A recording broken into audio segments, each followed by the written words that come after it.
ह्या लोकांना इतकं कळत नाही की त्याची आजी होती तोपर्यंत त्याची आजी त्याला सांभाळायची, म्हणून मी निर्धास्त माझ्या भावांकडे राहत होते नवरा सोडून. पण आता त्यांना वाटतंय की मी दुसरी करायची, दुसरी केली तर आता कोण बायका म्हणजे किती पैशासाठी करून घेतात. पण त्याला अशा माझ्या मुलाला कोण सांभाळायला तयार होईल सांगा तुम्ही, मनापासून सांगा. स्वतःची आई जशी भीक मागून काय नाही झालं तर भीक मागून आणून घालेल मुलग्याला, तसं दुसऱ्या घालतील का सांगा.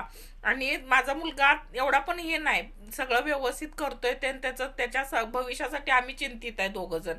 आणि घरचे फक्त आम्हाला अडचणीत आणायला बघा लागल्यात, प्रत्येक गोष्टीत अडचणीत आणतात. एवढ्याशा घरात ह्याच्या पण त्याच्या डोक्यावरनं हे पण छप्पर काढून घ्यायचा विचार करतात ते.